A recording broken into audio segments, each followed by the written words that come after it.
기도가 너무 은혜로워서 반주가 뭐 중요해요. 기도에 몰입하는 게 더 중요하지. 그렇잖아요.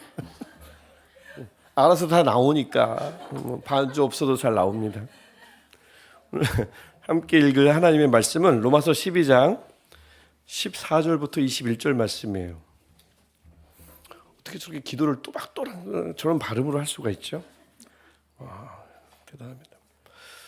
로마서 12장 14절부터 21절까지 말씀, 우리 14절부터 21절까지 한 절씩 교독하고 마지막 절 21절은 함께 읽도록 하겠습니다.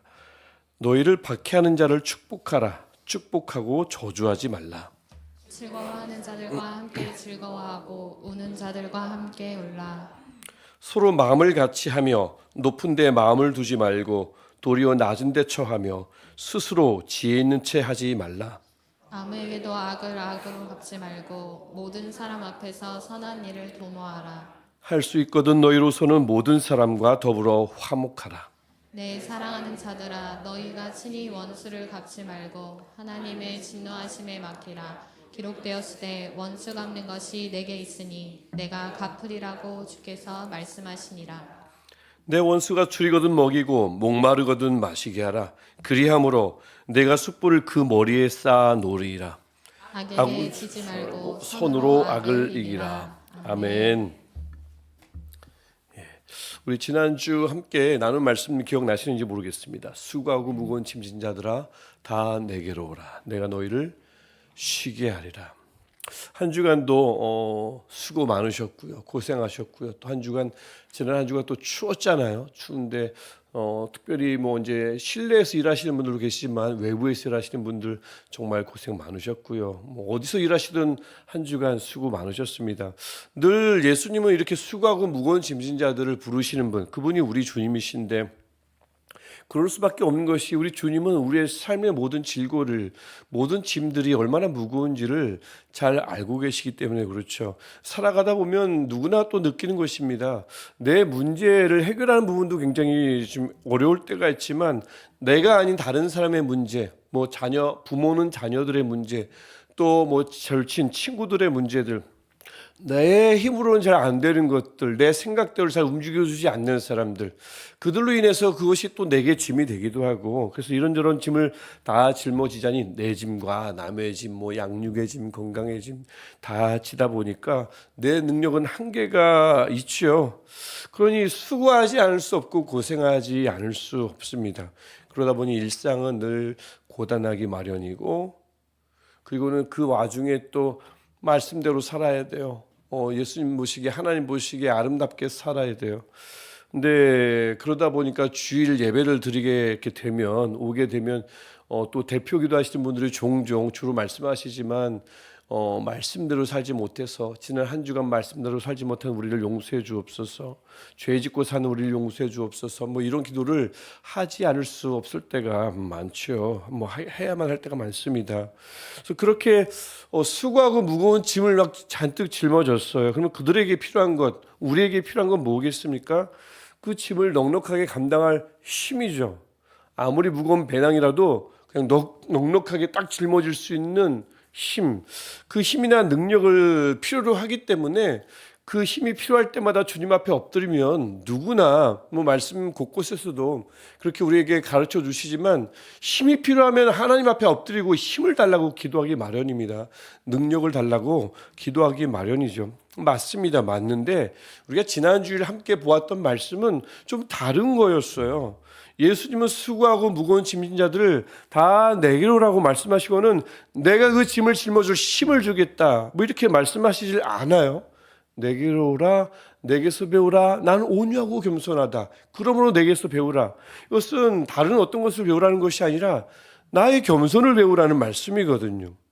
무거운 짐을 진 사람들에게 결국 그들이 능력을 얻고 힘을 얻을 수 있는 비결은 결국 겸손이라는 얘기인데 뭔가 어울리지 않는다는 말입니다. 생뚱맞다는 얘기입니다. 그럼에도 지난주 말씀을 통해서 함께 나눴습니다. 한번 해보자고 말이죠. 정말 예수님의 멍에를 함께 메고 한 짝이 돼서 주님의 겸손을 배울 때 힘달라고 기도하는 것 말고요, 주님의 겸손을 한번 배우자고 배워볼 때 참으로 그때 겸손한 자를 붙드시는 하나님의 손에 붙들림 바 되고 겸손한 자를 지극히 높이시며 아름답게 하시는 그 하나님의 은혜를 우리가 맛보아서 그 능력으로 말미암아 쉼을 얻게 되는지 우리가 한번 해보자고 말씀을 드렸습니다. 자신을 한번 낮춰보자고요. 누군가를 얕보지 말자고요. 어느 누구도 얕보지 말자고요. 겸손하기를 한번 애써보자고 지난주에 말씀을 드렸습니다. 그래서 우리 시내가 이슬람교회 늘 교회 소식 전할 때나 아니면 뭐 여기저기 문구가 시내가 이슬람 교회 앞에는 쉼이 있느니 붙지 않습니까?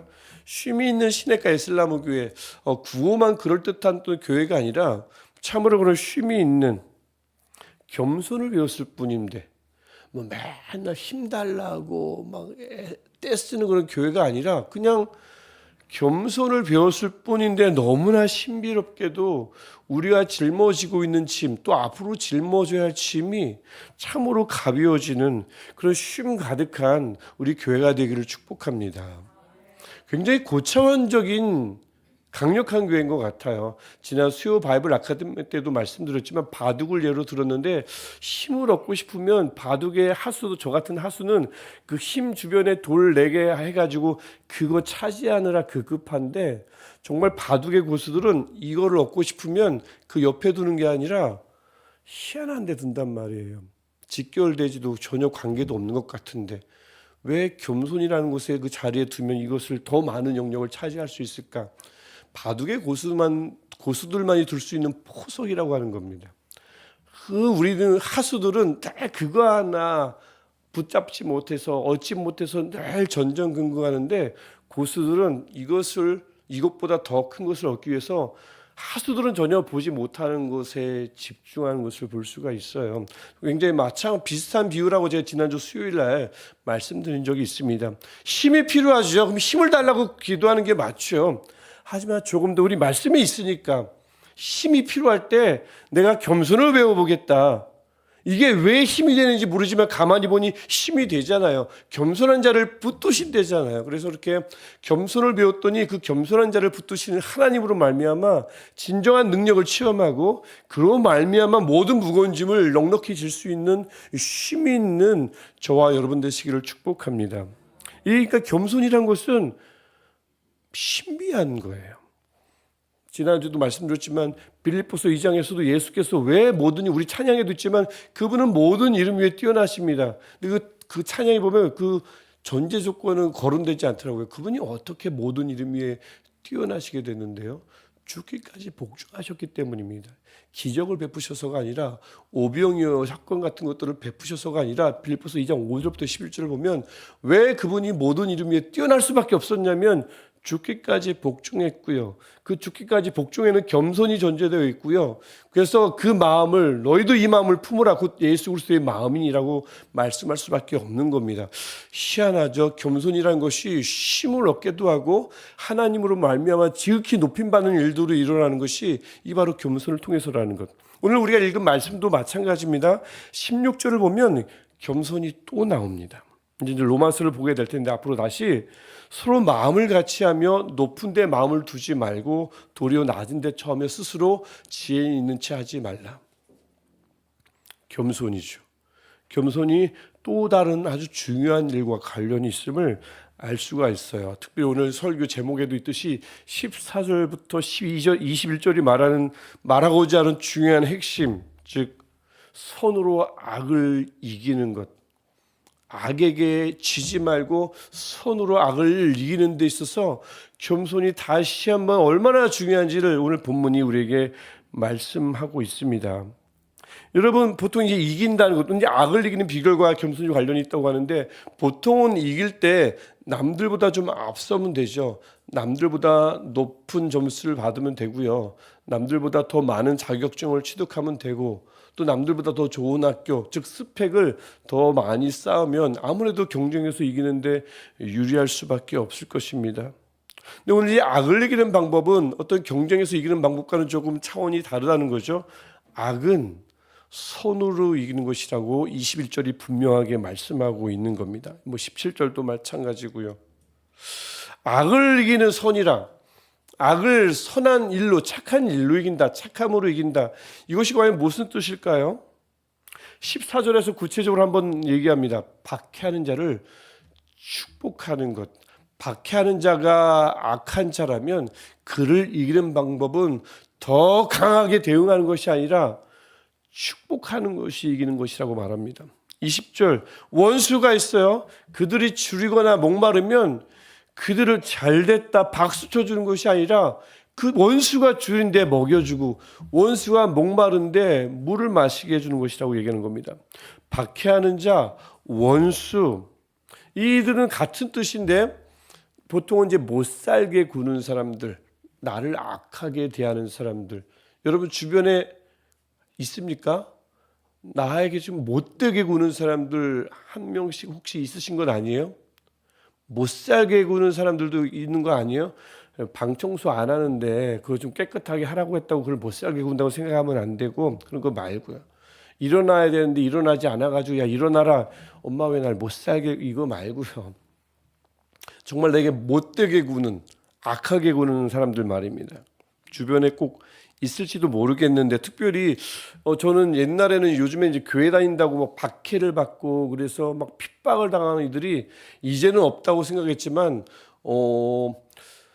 지난 우리 에베네셀 기도회 기도 제목들도 쭉 보면서 또 송구영신 예배 기도 제목들을 쭉 보니까 뭐 멀리가 아니고요. 우리 교회 안에도 있는 거예요.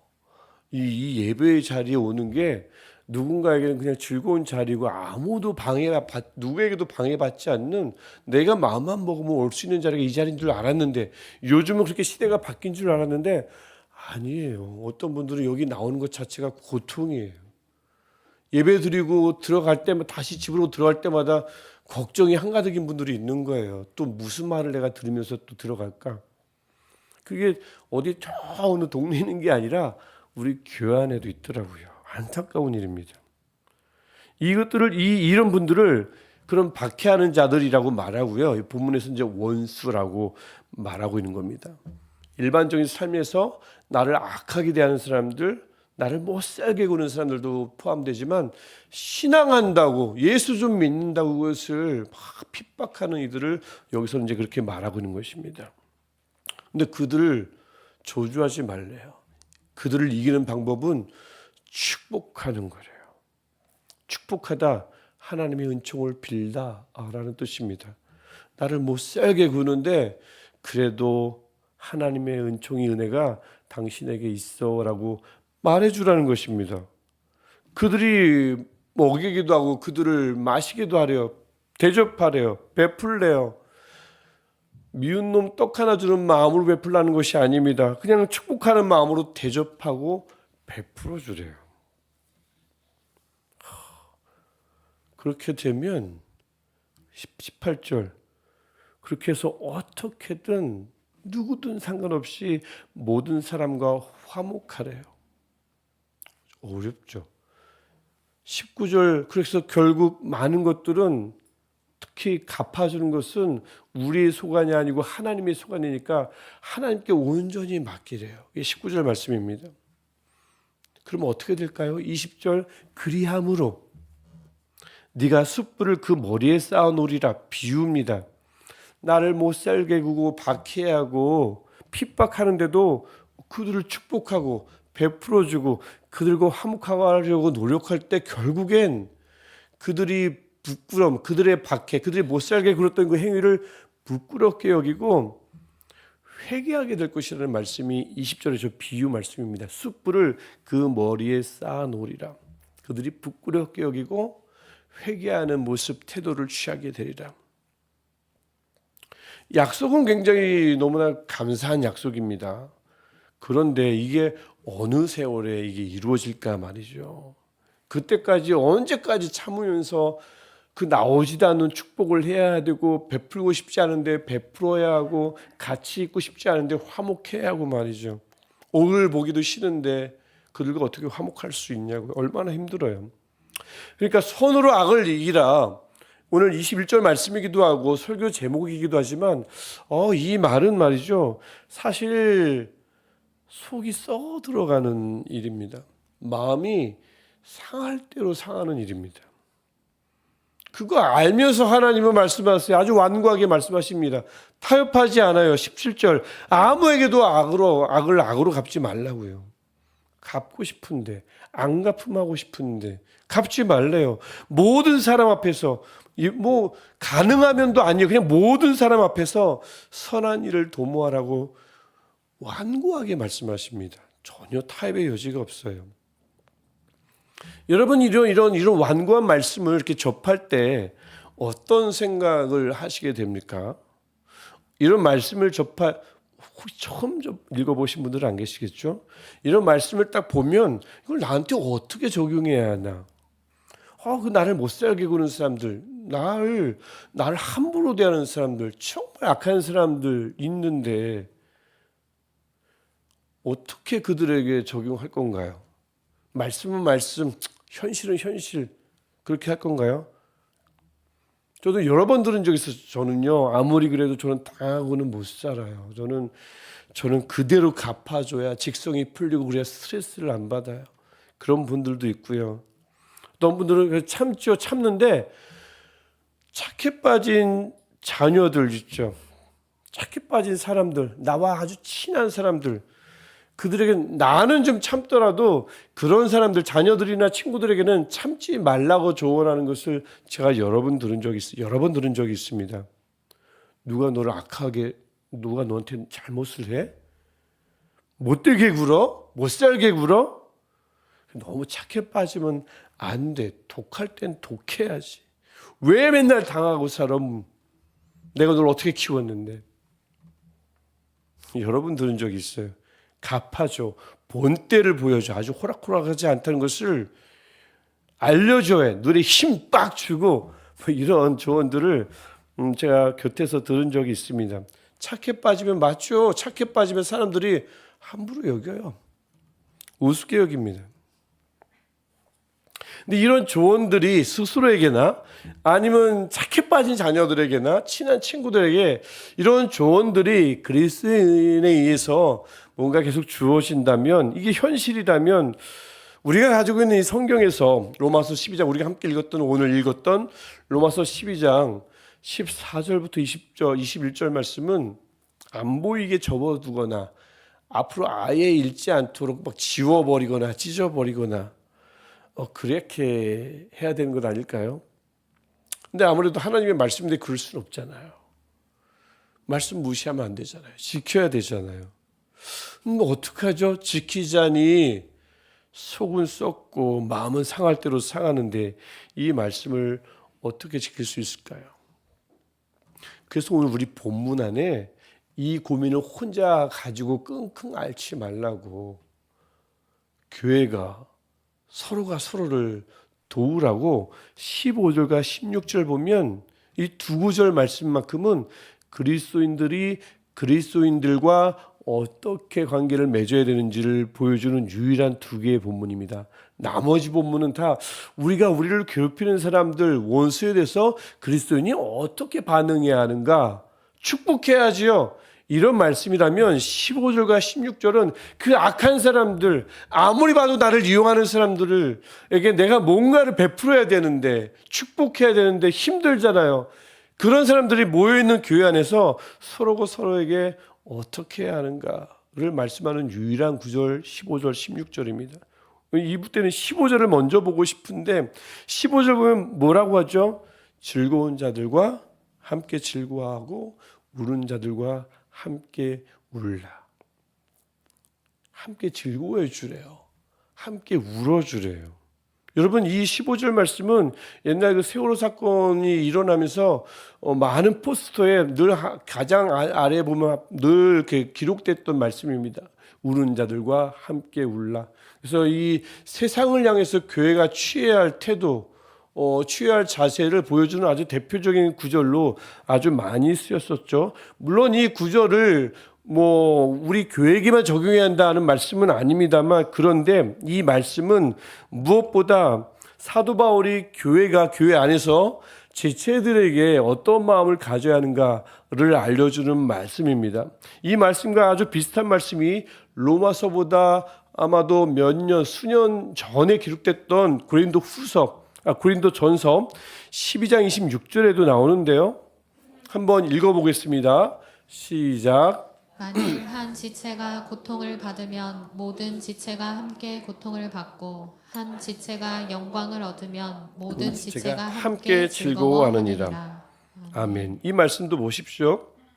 그래서 즐거운 자들과 함께 즐거워하고 우는 자들과 함께 울라. 물론 교회가 세상을 향해서도, 아파하는 세상을 향해서도 공감해야 하지만 당연히 맞죠. 하지만 이 15절 말씀과 특별히 15절 말씀에 아마도 근원이 되는 고린도전서 12장 26절 말씀을 함께 어우러서 볼 때 오늘 이 15절 말씀은 교회 안에서 무엇보다 우선적으로 적용해야 하는 말씀이 맞습니다. 뭐 여러분 가지고 있는 자료를 모두, 만약 자료가 얼마나 많으신지 모르겠지만 보시면 그렇게 나올 거예요. 그래서 교회 안에서 서로를 향해 즐거워해주고 울어주라는 말입니다. 특별히 이 15절 말씀은 그 초점이 후반에 있습니다.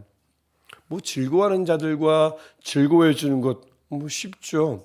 그리고 즐거워하는 자들과 함께 즐거워해주지 않아도 그들은 이미 즐거워요. 아주 뭐 굳이 함께 즐거워하지 않아도 됩니다. 물론 함께 즐거워하면 더 고맙게 여기겠지만 정말 중요한 것은 우는 자들과 함께 울어주는 거거든요. 그걸 누가 할 수 있을까요? 우는 자들과 누가 함께 울어줍니까? 눈물이 많은 사람요? 그럴 리가 없죠. 우는 자들은 잘 원래 보이지 않습니다. 아이들이나 사람들이 보는 앞에서 울죠. 어른들은 사람이 보이지 않는 곳에서 웁니다. 어두운 곳에서 울어요. 구석에서 울어요. 남들 눈에 안 보이는 곳에서 운단 말입니다. 그들을 찾아내고 그들을 발견하고 그들의 아픔을 공감해 줄 수 있는 사람이 누구겠어요? 그게 바로 16절에 나오는 사람입니다. 16절, 서로 마음을 같이하며 높은 데 마음을 두지 말고 도리어 낮은 데 처하며. 낮은 데 처하는 사람이 낮은 곳에서 울고 있는 사람을 볼 수가 있어요. 스스로 지혜 있는 채 하지 않는 사람, 스스로 지혜 있는 척 하지 않는 사람이 우는 사람들에게 가서 너 그러면 안 돼, 해결책이 이거야, 이렇게 살아야지, 조언하느라 바쁜 것이 아니라, 해결책 찾아주느라 바쁜 것이 아니라, 겸손한 사람만이, 스스로 지혜 있는 척 하지 않는 사람이 함께 울어줍니다. 왜 그들이 울까요? 오늘 본문을 보면 괴롭히는 일들이 많거든요. 나를 못 살게 구는 일들이 많거든요. 축복하고 싶은데 축복하고 싶지 않거든요. 모두와 더 화목하라고 하는데 나는 저 사람과 화목하고 싶지 않거든요. 손으로 갚으래요. 속이 썩어 문드러진데 무슨 손으로 갚아요. 미워하는 것만으로도 부족한데. 그러니까 얼마나 속이 아파요. 마음이 아파요. 꼭 눈에서 눈물이 나야 우는 자들이겠습니까? 그런 자들과 함께 울어줄 수 있는 사람이 바로 겸손한 자거든요. 낮은 데 처하는 사람, 늘 높은 곳을, 그곳에 마음을 두는 사람이 아니라 낮은 데에 마음을 두고 낮은 데에 늘 거하는 사람. 그들이 고통스러워서 막막해서 말씀대로 살고 싶은데, 사랑하고 싶은데, 화목하고 싶은데, 나를 못 살게 굴어도 그들을 축복하고 싶은데 그게 잘 안 되는 사람들과 함께 그 아픔을 나눌 수 있습니다. 그러니까 우리 외부의 그 악한 사람들에게 어떻게 대해야 하는가라는 말씀, 그 중간에 15절과 16절이 있는 거예요. 혼자는 안 돼요. 혼자는 금방 힘이 빠집니다. 축복이요, 처음엔 할 수 있지만 금방 저주가 나와요. 그래서 15절 16절 통해서 함께 울어주라고. 근데 함께 울어줄 수 있는 사람은 겸손한 자뿐이라고 말씀하는 겁니다. 그래서 교회 안에서 모두가 좀 마음을 같이해서 한 마음으로, 겸손한 마음으로 함께 웃고 울어주면 악을 손으로 갚는 일이, 악에게 지지 않고 손으로 이기는 일이 마냥 속 썩는 일이고 마냥 마음이 상할 대로 상하는 일이 아님을 오늘 말씀이 우리에게 선포해 주시며 약속해 주시고 계십니다. 악에게 지지 말고 손으로 어떤 악이든 그 악을 이기십시오. 바울을 통해서 들려주시는 하나님의 말씀입니다. 성경 지워도 돼요. 성경 무시해도 돼요. 이런 마음이 아니라면 반드시 우리가 실천해야 할 하나님의 말씀입니다. 명령이에요. 그래서 여러분을 지금도 박해하는 사람들이 혹시 원수와 같은 이들이, 나를 악하게 대하는 사람이, 나를 못살게 구는 사람이, 나를 못되게 나를 대하는 사람이 주변에 가까이에 혹시 있습니까? 그래서 그들을 축복해 줄 여유가 조금도 없고 그들과의 화목 관계가 깨어진 지 오래된, 혹시나 그런 사람이 가까이 있습니까? 더 안타깝게도 혹시나 그런 이들이 이 교회 안에 있는 건 아닙니까? 교회 밖이 아닌 교회 안에 말입니다. 교회 안에서 축복이 막 일어나야 되는데 교회 안에 다 이것저것을 봐도 다 화목한 관계로 다 풍성해야 하는데 그게 안 돼요. 혹시 그런 사람이 있는 건 아닌지 모르겠어요. 그래서 그 사람이 즐거워하는 게 보이면 내 마음이 불편하고, 어디선가 울고 있는 게 보이면 좀 뭔가 안 됐어요. 뭔가 이루어지지 않았어요. 그 벌 받은 것이 라는 생각이 드는 사람이 교회 안에 만약에 있다면 그건 정말 불행한 일이고요. 그것이야말로 교회가 악에게 보기 좋게 진 겁니다. 그래서 오늘 말씀을 우리가 같이 한번 나누면서 늦지 않았으니까요. 이 말씀을 우리가 다시 한번 돌아보면서 우리 마음을 같이 해서 다시 겸손으로부터 다시 출발하기를 축복합니다. 겸손은 희한하죠? 나를 낮춘 것뿐인데, 누군가를 얕보지 않은 것뿐인데, 스스로 지혜 있는 척하지 않은 것뿐인데, 그렇게 모두가 한결같이 이 겸손한 마음을 갖출 때에 그 마음 가지고 함께 울어주고 함께 웃어줄 때에 그게 서로에게 힘이 되어주고요. 그러면 교회 안에 여전히 그 박해받는 이들이, 화목을 잃어버린 이들이, 누군가를 축복하고 대접할 여유도 없어진 이들이 다시 일어날 수 있다고요. 다시 힘을 낼 수 있다고요. 그래서 교회 안팎에서 다시 누군가를 축복할 수 있고요. 화목한 관계가 회복될 수 있고요. 원수까지도 흔쾌히 기쁜 마음으로 대접할 수가 있다고 오늘 말씀은 우리에게 약속하고 있습니다. 우리가 그렇게 정말 어떤 악이든 어떤 모양의 악이든 악을 그렇게 선으로 이겨낼 수만 있다면 그런 교회를, 그런 우리를 누가 감당할 수 있겠습니까? 나를 못살게 굴어요. 나를 악하게 대해요. 그런데 나와 함께 공감해주는 이들, 겸손한 마음으로 나와 함께하는 이들이 교회 안에 있어요. 1명 이상 있어요. 너무나 많아요. 그들을 통해서 힘을 얻어서 나를 힘들게 하는 사람들을 정말 온 마음 다해 우리가 축복해주고 그들을 베푼다면 그 나를 박해하는 자들이 어떻게 우리를 감당할 수 있겠습니까? 그들은 분명히 언젠간 박해했던 것을, 나를 못살게 굴었던 것을 뉘우치고 회개하고 주님 앞으로 돌아올 줄 믿습니다. 그렇게 우리 어떻게든 선으로, 다른 것으로 말고요, 선으로 악을 이기고는 나머지 모든 것들은 하나님께 맡기는 저와 여러분 되시기를 축복합니다. 그러면서 추가로 우리 교회 안에 이런 마음이 풍성할 때 지금 우리 교회 안에서 정말 축복이 막 넘쳤으면 좋겠어요. 베풀고자 하는 마음이 막 넘쳤으면 좋겠습니다. 화목을 위해서 애쓰는 마음들이 우리 안에 넘쳤으면 좋겠어요. 어떻게 해요? 겸손한 마음으로, 또 함께 힘을 모으자 하는 마음으로, 공감하는 마음으로 서로를 도와줄 때 원수도 축복해야 할 우리가 교회 안에서 축복이 인색하고 원수에게도 베풀라고 하는 말씀을 지켜야 하는 우리가 교회 안에서 베푸는 일에 인색하다면 이건 뭔가 너무 앞뒤가 안 맞는 말 아니겠습니까?